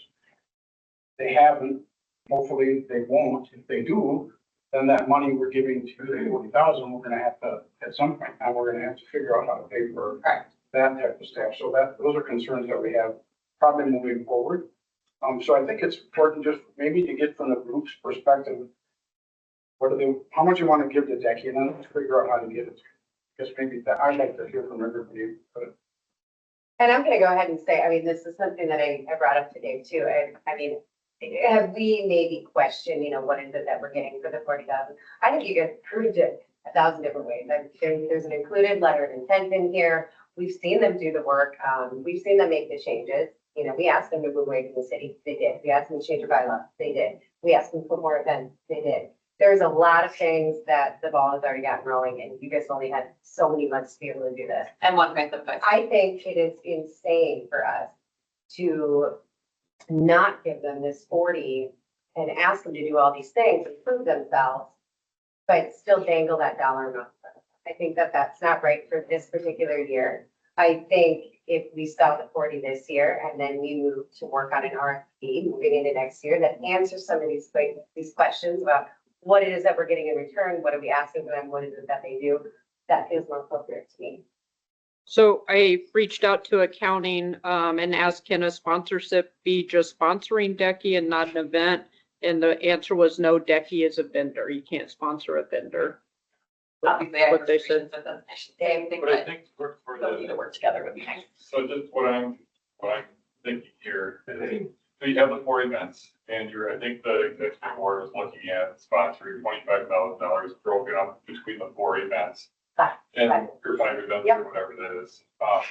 So if you're looking at sponsoring Decky to provide the professional services that marketing and so forth that North Barstow was there to help with the planter beds, keep stuff on there, then that's a circumvent of the that requires an RFP to come in. But if you increase the sponsorship for those 5 events for the 40, and that's where your 40,000 goes to pay to sponsor Decky to host these 5 events. As long as it's just for those events, like the 25 was originally set aside and it goes into those, and it's not to pay for helping Dave with lighting or planter beds or stuff like that, then I think you're okay. That correct, because you're not providing services. She's providing those events like you're originally looking at. But then Right. how do we get them the That's remaining? difference on there. I think that's what I see as the Yeah. difference. Yeah, you How do can, we get them the remaining $8,000 to make up the difference to the 40? You can add that to the 25, is what you're saying? Yeah, that's And what instead I'm of 5,000 per event, we do like 8,000. Whatever, per event. divide it by 5. Sidewalks that The are- remainder to I mean, So I- Fest, because we know that one costs the most, like. so I think what you guys need to decide if you still want to pay for services from January through May, and that would be $62.50, leaving a total of $33,750. And if you want to take $33,750 and move all that to sponsorship and use that to sponsor the 5 events. So we Okay. still don't have a signed contract, which I'm just telling you that. But if- then I vote today, we'll get a signed the right? contracts haven't been accurate with what we need. So So have you received So- versions of a contract? that are Right. I've received at least 5 versions of Okay. this contract. But once we clarify. I know, I'm just telling you that Yeah. this is more admin time for me. It is, it's wasting a lot of time. And Right. if you are able to ask accountant, can you ask them what that munis code is? I'm just curious. Thank you. So again, I'm not trying to, it's exhausting. You guys got this. Look at me. Other than I'm going up the. I'm tired. We're here all to work together. I know that we're working on valuable partnerships. Yeah. Decky leaving the city was not just the bids request. It was not Decky's master plan. it was also encouraged by the city. So we're in a situation now that is brand new to us because we have not navigated this before. It was very easy for Decky to receive funds from your bid when we were part of the city. Now that we're not doing the exact same work, if not more and better, we have to prove ourselves over and over. And I don't feel that I have to prove it to you for the dollars. I think you guys get it. It's proving it to the city that we're doing enough for these dollars that we always were deserving of. Our goal is that we can leverage a dollar much better than the city can, and we can be active and responsive in real time for your needs to promote your district and support economic activity in downtown. That's simple. So I do see in the future, this getting better. But I really do not want to spend even another month on this because I need to do those things that are supporting your district, whether you guys like it or not, because it's the mission of Decky. And I would like to focus on that at some point. Dave, do you have something you want to add? Well, I was just going to say that to try to make it a little bit more succinct, I think the decision points for the board here today are, one, to approve the temporary contract up to May for the work that Decky's done. And then the second is to address that, which was on the agenda, the sponsorships, whether you keep the sponsorships at 25,000, or if you have an amendment to that to increase the sponsorships and the funding for each of the sponsors. That dollar amount that you're talking about, the increase would be 33,750. Right. Sure, yep, I think those two decision points can get you there, and if you stay with the 25,000, then you have 8,000. And you would have a decision point on another day, whether you want to have a contract for the rest of the year for services, or if you want to put that into another event or something. And there is kind of there's a two-part action to this. I don't know if we can include it all in one, but we have to first agree to dollars from line item 6734 into sponsorship. I guess the ask would be, do we want to see it at the amount of 25, or do we want to see it at the amount of 33,000? Can I make a motion to go to the 33,750? Yes. Casey. Second. Okay, so I think the discussion that we have to have is how we want to break that down. We've got. I'd like to add, there's 2 other events that happen in your district that I didn't mention, so if you want to just simply take out your calculators and Divide 8750 divided by 2 more. Okay. Yeah, so it would be 7, right? So I already named 5. I don't need to rehash those. We are doing sidewalk Saturdays, which occurs in your district, we file for a street encroachment, so that businesses are able to use the sidewalk space in front of their business every Saturday in a way that is valuable to them. And we will be promoting certain events within that. Doesn't close streets, doesn't close sidewalks, just allows the ability to do that. Another one is that we are doing the downtown summer market. So alongside the farmers market in Phoenix Park, we are able to allow Decky members at a discounted rate and downtown businesses to take spaces to promote their business. Schleppenbach Chiropractic, they're in North Barstow bid. They took advantage of it last year, and he's already signed us for 5 days this year because it was so valuable for him to have that moment to reach out to customers. That is yet another event that occurred partially in your district. So I think, since we're kind of in discussion, we have a motion resting. Rita, you were the second? Yes. Can I have you amend it to include those dollar amounts per? Yeah, so 5,000 to the first 5 that you mentioned, Fall Fest, trick or treating, Haymarket, Mix and Mingle, Grand Evening. And then an additional 2,375 to to the summer market and to, And then another 2,000. Sidewalk. 2,000 sidewalk. We got to, As long as that trick or treat is not taking place on Halloween. Billy, do you need that read? Never again. Thank you. Right. By So the way, always going to be the Saturday before, even if it seems like a long stretch. We're never going to go into November. Okay. And then Billy, do we also have to include in this that we need to move these funds from, should that be a separate motion?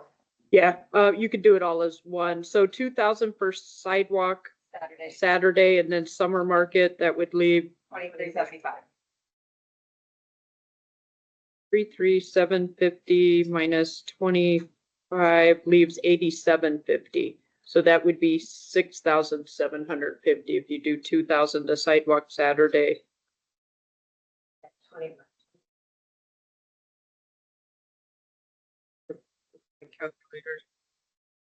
I think it was an $8,000 Yeah. remaining. That's Right. the problem. 8,750. So we did 2,000 for sidewalk Saturday, So you want 6750 for summer market, or do you want to split those two differently? I think 4,000 and the original number that she gave as additional wasn't the 87. Yeah, so you need to divide. I mean, I would divide the Okay, so, 33. what you did. yeah, So sorry, she said 4,000 to sidewalk Saturdays, 4375 to summer market. downtown. and then that should total up to that 33,750. 4,043.75. Okay. Your logo will be adequately displayed at all of these events.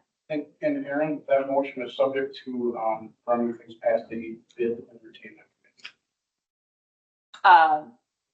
You mean having conversations about the events we're hosting, or you want to They- get approval on our events from them before we? And the dollar for the downtown summer Told to market Have that in, so is 47. maybe the events and what's. I did the math, that's great. 37. Okay. We Um, gotta vote on the first part, right? Did we get all of The that? Sponsorship? Oh, yes, and then we have included that we're moving that dollar amount from, If somebody got a- 6734. It's two parts, right? It's a two-part, but we can do it all in one.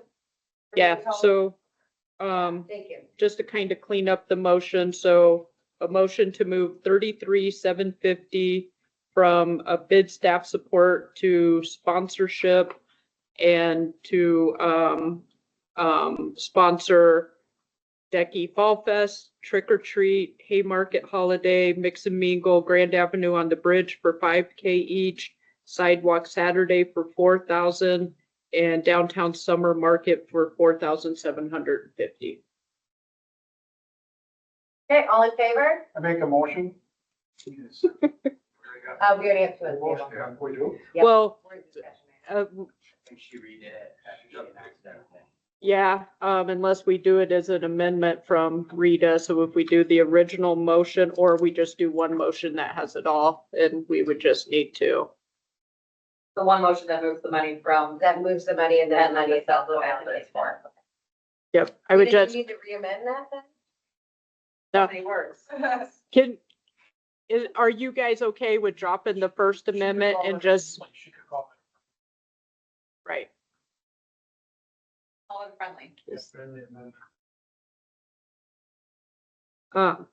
Okay, and then for the vote, anybody on the Decky board needs to abstain. But you should, 1, 2. More discussion? Well, I'll support it, support it as a way to get Decky in this busy bat, tough year, kitchen money and stuff like that. But then I know for this board going forward, we're gonna do an RFP. We're gonna have a better, understanding and agreement with Decky on what expectations are. That And would be I think that's fair for 2026. absolutely. Yeah. But for now, I would support this.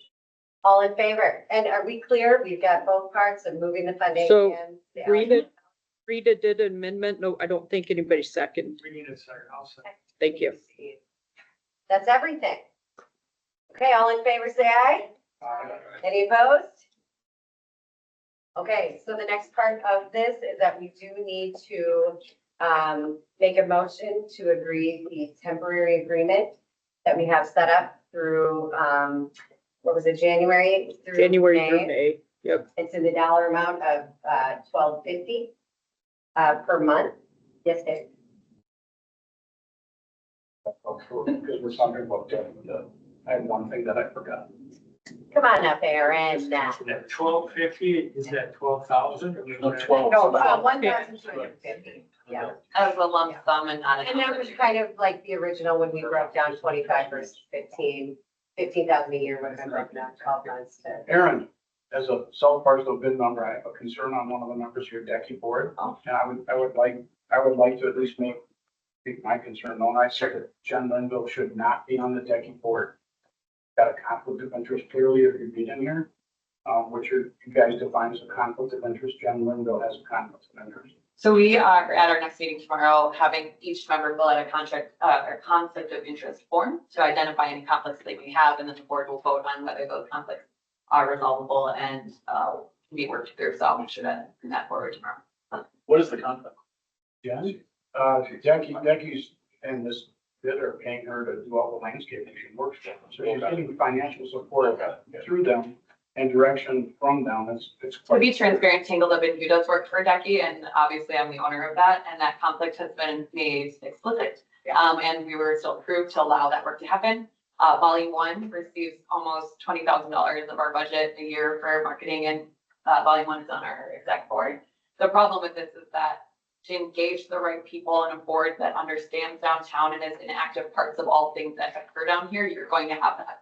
So that's why we decided to make the conflict of interest form that all board members have to disclose annually, and if anything would come up mid-year, they have to disclose, and then the board will review and determine if those seats are appropriate or not.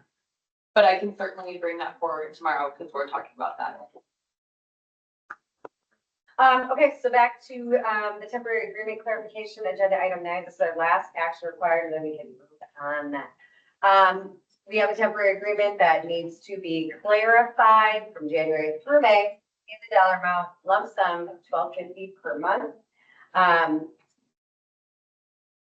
Yeah, the executive committee at one point had voted that that would include 40 hours a week. It's been brought to attention that that's too much and it should be 15. So we just need you guys we just need an official vote. If you want it to be 15 or how many Conversation about hours. potentially what their hourly rate was. We didn't know what their hourly rate was, and we guesstimated. We never brought it back to full board.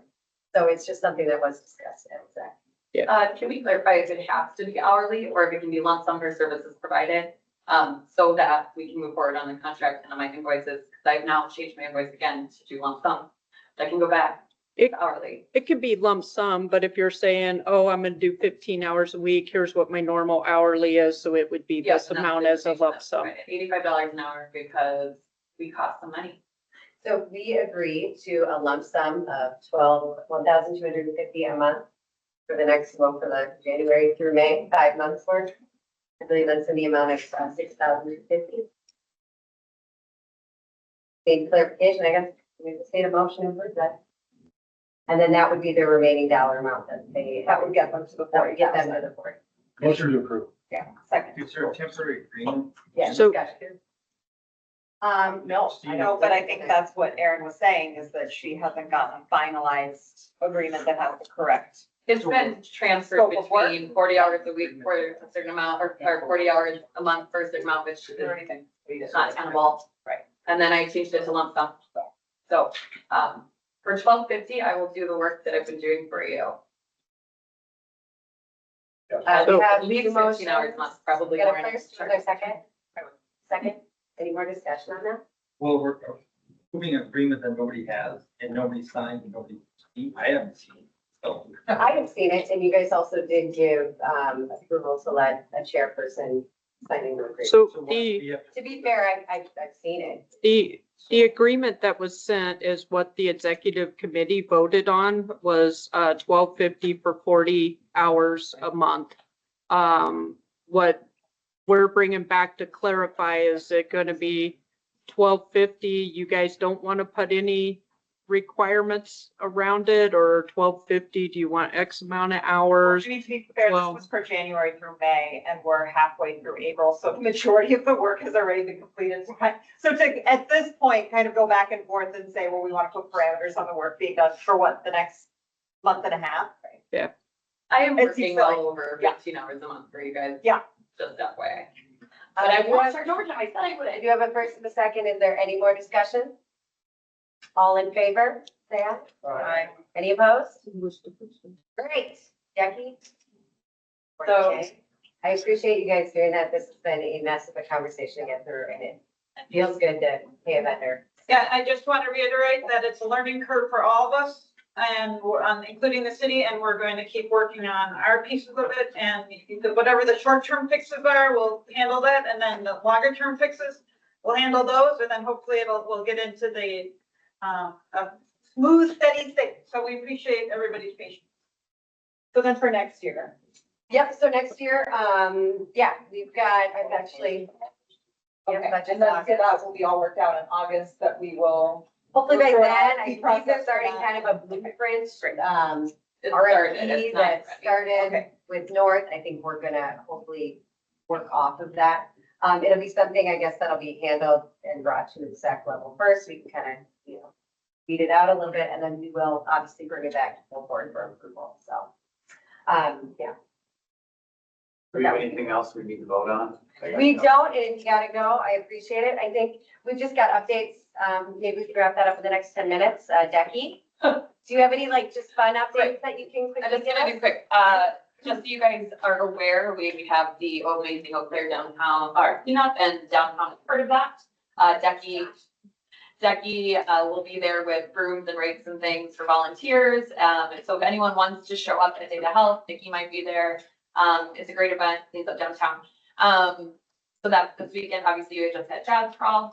So hopefully you enjoyed that. We worked with them closely on making sure they had all their needs met. Additionally, is happening Sunday, April 27th. South Barstow Street is about the 3-mile marker from the end line. And so every year there's a Barstow Street block party. So we encourage businesses to come out, get dressed up. It's not going to rain this year. Support that amazing event that brings so many people into our district. And then since we won't see you guys again until June, I should let you know that we do have our next meat raffle, May 4th at the Mousetrap, 3:30 to 5:30. So please come to that. And then, of course, if anyone wants to volunteer for any event that we have, there's a link on our website. The rest of it, you guys can probably ask me in your own time, unless you have any specific questions. You talked about all these events that you're sponsoring that we're money to sponsor for. Does Becky paying for all of these places, or what do you pay for? Yep. So What that we're supporting? Yep, so you have a lot of events on there. Primarily, we pay for every artist, musician that comes through. So none of our performers are doing this in kind. We also pay, so we use our Decky members or downtown business lists first. And so we work with local restaurants to provide food, like our Mix and Mingles. We'll purchase food from a downtown restaurant to bring in to these events. Alcohol as well. We've worked with Sean Chambers at Two Roots. So really, we're trying to take those dollars and spread it within the local economy within the South Barstow district. Marketing, branding. Yeah. So we're working with local videographers for promoting those events. So pretty much everyone that we pay is local and if not from downtown. So one of the businesses there. We buy, soda and beer and we sell that to, of course, support our organization. Our budget is only about $250,000 and 160 of that comes from bids and the city at this point. So we have a lot of ground to make up in a very short period of time. So we're trying to activate our events, still paying our artists and things, but then being able to support the staff that goes into those, into all of that work. So I can provide a more detailed list by event for your board if you want to see kind of our expense reports. We purchased, for instance, at the Duffy's, which you need to come to one year because it really does showcase what we do well. But every year we purchase from each one of the downtown flowers. We purchase an arrangement that then is given away, raffled out at the end, not raffled for money, free raffle for attendance. And then so the tour there, we worked with Lismore and the Dive, purchased from them for the catering services. So again, our mission matches our dollars. And so that's the goal. We're no longer looking outside of the downtown district for businesses, even down to our accounting services and insurance offerings, things like that. So Thank you, Erin. Thanks, Jackie. Thanks for the updates. I want to just move on to parking because I feel like there might be a few conversations if anybody feels like weighing in. I kind of got a highlight reel from the parking meeting. I wouldn't mind actually if Dave, if you wanted to speak to it. Essentially, paid on-street parking is happening. I think there's the question about when and how, and we still have to work out details of timing and costs and locate. There's a lot to work out, but Well, there still has to be a proposal, approval by the council. it's like likely gonna happen, is my understanding. So, the parking study, I think everybody had an opportunity to be involved with the parking study that went, that wrapped up, last year. Had a couple of meetings, the most recent one was last week, just talking about the options, how do you implement it? There's basically, an area, they talked about implementing, parking, paid parking, parking operations, and then also the administration of it. And there's two, Gantt charts on that. So talk about that. There's a map that shows, I think, proposal basically shows North and South Barstow, the entire areas that are 2-hour parking now, will be transitioned over to paid parking, either $1 or 50 cents an hour, depending upon zone. And those maps are in the, parking study.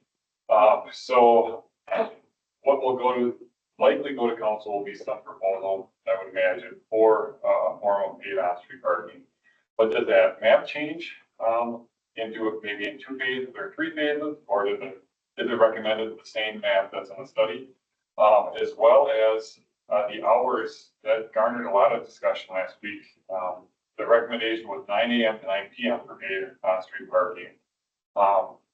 There was an emeritus council member that had suggested maybe the evening,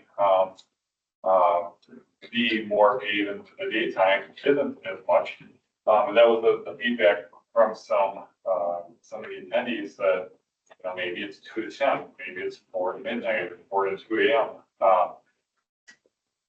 What you can see, you know, downtown, I think everybody's seen that it's not really an office retail use. There's more entertainment than there was 5-10 years ago in the evenings down there. So that's a discussion, you know, what the hours should be, what the days are, and then what do you do during the times that, so say paid parking is 4 a.m. to 4 p.m. to 2 a.m. What do we do from 6 in the morning to 4 in the afternoon? Do we keep it 2-hour parking? 4-hour parking? Do we not have any parking restrictions? So those are all discussions that will go into it. Working with public-private lots, you know, are there lots that, and this would be another aspect of it, but, you know, like say Dave's lot that he has, but, you know, all my tenants are gone at 5 o'clock at night. I would open it up for paid parking. We have private lots on the city's passport system where you pay, what you have like the ramps and some of our surface lots, and then share that revenue with the private property owner, in the off time. So those will be discussions also, but, the short-term ones largely will be, presented to council, paid parking or not, and then if so, what the areas are, and then the dollar amounts for it, and the times for it. The one thing that I kind of, I guess, I'm gonna like highlight here, one thing, if you guys haven't seen the map, it was much bigger than I thought. I didn't realize, like, I think there's some zones that aren't 2-hour that will become 2 hours. So I think everybody needs to take a look at that if you've got an opinion about it. Are you still planning to knock down the Riverside ramp this summer? Is that still in the plan? I don't think this summer. Okay. But it's rough. Yeah, that's in worse shape than that one I mean, I do feel like my car's gonna get crushed in one of these days. I mean, You Yeah. can sort of see through from one level to the next. oh, it's that sort of see-through. If you walk down, especially when it rains, you wanna be careful where you park. That's definitely on our radar first before But not this summer. So I think like in some of my questions I had, like some loose dates, like May and June. Are you guys bringing or hoping to bring the proposal to council in June? I would like to have something to council to consider in June. Because So I think like, so we've really only got the next like month-ish to, I mean, help work this out with you guys at like and next if meetings. it doesn't feel like it is, if it's to rush the July, August, but there could be budgetary concerns that go into the operating budget for 2026 and it's going, so. I didn't come to make your meeting shorter at the parking thing, but one of the big things the parking study said, and they all say it, and we don't talk about it, we talk about charging people rates and stuff, they talk about a parking utility. They talk about this separate entity that has all this information, that all the money's gonna stay in, is gonna service the area that they're charging the fees on. Yep, you guys are not talking about that. Should that not be one of the main things that you do with this study? Well, I would put that in the resolution that the revenue from that would remain in part of utility. That's what the study recommends. That's what it goes in there. I don't think we're gonna create a standalone utility like the water utility, the the sewer utility. But we have a budget fund where the revenues go into that budget fund and it goes back out. A certain department, or is there, because what there is in the city, there's silos everywhere. And because I sent a bunch of questions to Todd Ford, he couldn't answer because, no, the accounting department handles that, no, somebody else handles that, no, somebody else handles that. Well, that came up And at there's the just meeting last no week. solid answer on parking. That came up at the meeting also, that there was 2 or 3 people that requested that the organizational structure that's recommended in the parking study is implemented along with these changes that are proposed. So you'd have a parking administrator, you'd have some support staff. You end up adding probably 2 or 3 people for it. That's 2 or 3 people. I would love it if we had all the people and we just had one right now, but we're trying to manage the budget to. And to bounce off that, I guess that was one of my questions too, is when it said that the dollar amount is like, the funding would stay with parking, is that like citywide parking or the downtown specific? It'd be my intention downtown, because once we start having contracts for design and replacement of the ramps, it's not only gonna take all the revenue from downtown, it's gonna take revenue from outside to help pay for replacement parking ramps. Because we don't have a TID that can support like in North Barstow, 3 of the 4 levels are paid for with tax increment financing. The 4th level is paid for with general funds from the city. But yeah, those assets that will be replaced are going to far exceed the revenue that will be coming from on-street parking and the permits that go on the ramps. So, You guys have any other questions about parking? I just have a quick question. On Grand Avenue, are they gonna do something with the parking there? I mean, because the residents that live up there, their school board takes up all the parking. oh, Grand Avenue up here. Yeah. Yeah. That's actually in the 50-cent paid parking zone up there. In the recommendation of the study, whether it stays that way. Because if you live up there, you can't find a place to park. They're adding Yeah. more parking there though, that was just at council a couple weeks ago. On Main Street. On Main Street, we're at the 12 spots, Yeah. 11 or 12. Billy, are you able to email us out the map specifically from that study? Yep. I think that was kind of shocking to me. I read the study, but I guess I didn't. We have a PDF version of this study was done in PowerPoint form with an executive summary. That's like a 2 or 3 page executive document, and we can email the entire study. It's small enough. The PowerPoint is, I had to get that from an FTP site, but Right. that's Okay. from PDF. Yeah, that's, Everybody should be aware that there's the study, there's the executive summary, and then there's also the implementation. There's a couple of sheets that show the implementation, Gantt charts for the recommendations. and I'm assuming you guys are gonna keep us aware, but it was my understanding there's gonna be like a citywide meeting to weigh in on the general public, and then another council work session, and then another follow-up, just to downtown businesses to also weigh in before this gets So proposed. 6 may be optimistic on there, but that's what I have, trash and parking, even though they're separate issues. They're both have budgetary implications for next year, so trash. Might be July. And to confirm, if it does roll out, 2026, there would be kiosks. That's one of the discussions, but likely kiosks would be the most affordable, but there's kiosks that everybody walks up to, and then there's just one paid zone in downtown. Another option would be to have a sign and have each spot be like spot A1, spot A2. You have one sign between it. You go on the passport, you would pay for spot A1 or spot A2. And then when you're coming into downtown, you can call by passport and you can see all the vacant openings in downtown. Whereas if it's just one zone and you pay to park anywhere, you wouldn't have that data. And then the last one, probably the least likely, but still an option, is they have meters that do the same thing as that sign. And it sends out, it'll send out a infrared, and it'll sense if one's vacant or not, so you would get that same information. But then you would go up to that meter and you could pay with passport at that meter. It's an electronic meter. But the drawback with either signs or the meters are you have a lot more hardware out on the street. You have all these signs in every other parking space that was gotten rid of with the synthetics.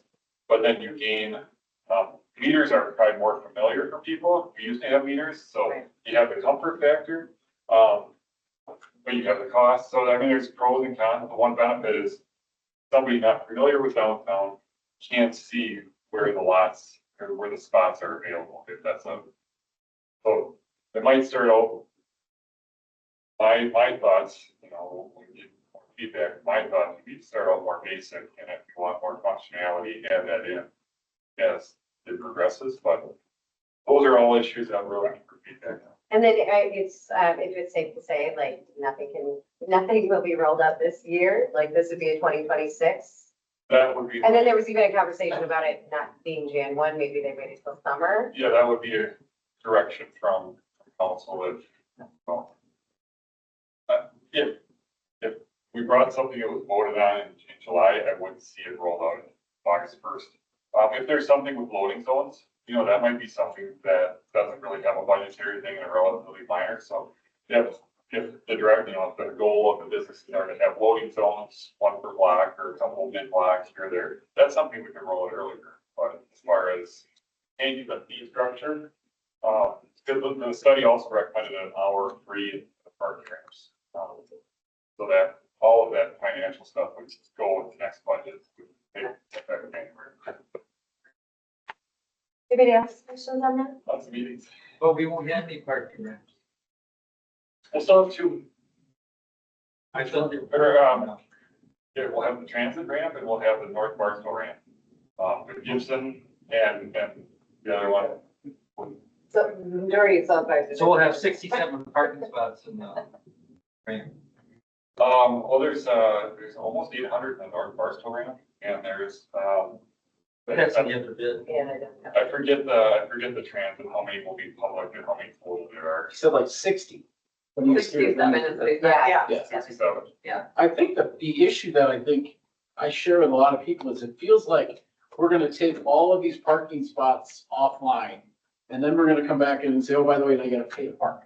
Like, so that's, I mean, so if somebody on the South Barstow goes, you gotta walk to North Barstow, cross the bridge in the middle of February to come to my business or my restaurant. I think that's the problem. I think if there was a plan that said, we're gonna build these ramps and we're gonna replace these ramps.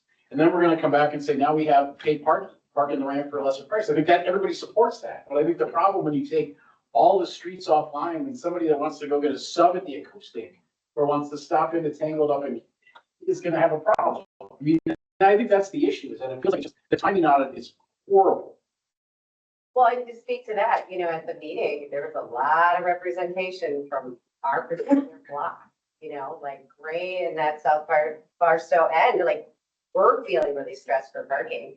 I mean, with the addition of 67 and, you know, the transit, I mean, that even feels a little like skimpy, I guess, because I assume that there's gonna be more than one person living per apartment and they're gonna eat up the rest of them. And so I think, yeah, I definitely, we're feeling the pressure on our end. I think you're absolutely right. Well, especially on your end, if they take the Schmidl Mills and your lot They'll take and that build on too. that, you might as well say, what about downtown?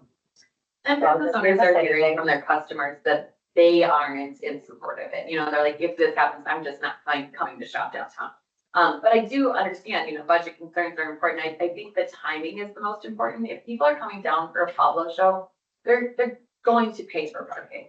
If they're coming down to get an ice cream cone from Olson, they're not gonna wanna pay for parking. It's that simple. And so we just have to recognize when the demand is there and still create a revenue source for taking care of the parking needs that we have. Can I ask if there, oh, go ahead. I will say that if you wait for a year when nothing happens with downtown, it's never gonna happen. Every year since I started in 2013, there's been something. There's been Haymarket parking lot, there's been Pablo getting built, there's been the transit center, there's been Haymarket Landing, there's been Dante, there's been Jam, there's been apartment buildings. So But I think it's economically, a valid concern, but just to say that we're going to wait every year until something stops is. it's just businesses are being extremely hard right now. Nobody has money and they're not spending it. So if we're making it even harder for people to come in our business and spend money, we're terrified. So it has less to do with construction, just more about the temperature. And then that is a very valid concern with the business climate, especially with the uncertainty. One more question, I guess I've always wondered, you know, because I think for us to kind of come around to the idea, do you want to support paid parking and, okay, maybe the money comes back into our fund. Would there ever be a potential that some of those dollars would be allocated or set aside to build another ramp? Yes, very much so. So I mean, that's kind of a positive.